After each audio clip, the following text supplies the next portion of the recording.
लेकिन आपने कहा कि एक स्पेस बनता हुआ दिख रहा है, तो ये बताइए कि स्पेस तो तब भी बन रहा था जब अमित शाह जी ने सार्वजनिक मंच से न्योता दिया था और आपने सार्वजनिक मंच से उसको ठुकरा दिया था। तब हम ऑलरेडी चुनाव प्रचार में थे। ओके।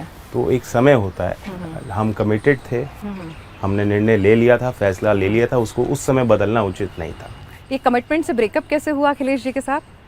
ये इसलिए हुआ, जैसे मैंने आपको बताया कि एक स्पेस वहाँ हमें मिल नहीं रहा था और यहाँ हमें स्पेस बनता दिखाई दे रहा था, जहाँ अल्टीमेटली एज ए लीडर जहाँ आपको लगेगा कि आप ग्रो कर सकते हो, या जो आपके साथ जो लोग चल रहे हैं कितने कमिटमेंट के साथ, विश्वास के साथ वो आपका साथ दे रहे हैं, हर परिस्थिति में आपके साथ खड़े हैं, उनका क्या होगा। उन फैक्टर्स को देख के मैंने निर्णय लिया, विनेबिलिटी को देखते हुए निर्णय लिया। देश में जो माहौल है मैं भी उसको लगातार देख रहा हूँ, मैं भी एक पॉलिटिकल स्टूडेंट के तौर पे फैसलों को, निर्णयों को देखता हूँ, उनका प्रभाव को समझता हूँ कि समाज पे क्या उसका प्रभाव सरकार का पड़ रहा है, क्या लोकप्रियता है कि नहीं। विनेबिलिटी कहा तो क्या जयंत चौधरी अपॉर्चुनिस्ट हैं? नहीं, राजनीति में इसलिए तो राजनीति होती है कि आप चुनाव लड़ रहे हैं, जीतने के लिए लड़ रहे हैं। आप जीतेंगे तब जो आपकी पार्टी विचारधारा है, जो आप काम करना चाहते हो वो आप करें। ऐसा नहीं, विपक्ष की भी अपनी भूमिका है, मैं उसे इनकार नहीं कर रहा। और चुनाव जीतना ही सब कुछ नहीं होता। बहुत लोग कभी चुनाव नहीं लड़ते लेकिन समाज में उनकी बहुत इज्जत है, मैं उसे इनकार नहीं करता, लेकिन that's the nature of the game.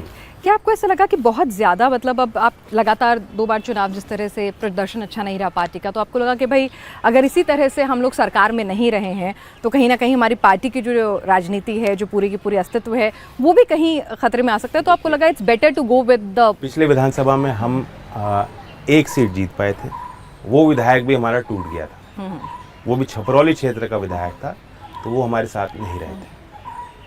मुझे कुछ करना होता तो उसका बिल्कुल, जब हम कमजोर थे उस समय मैं सोचता, पिछली बार तो हमारा प्रदर्शन अच्छा रहा, हम we have come back in the reckoning. Rajasthan में हमने विस्तार किया, दूसरी बार राजस्थान में हम विधायक जीत पाए एंटी इनकम्बेंसी के विरुद्ध जाकर। भरतपुर जिले में आप देखेंगे कांग्रेस पार्टी एक भी सीट नहीं जीती, हम दोबारा जीते हैं।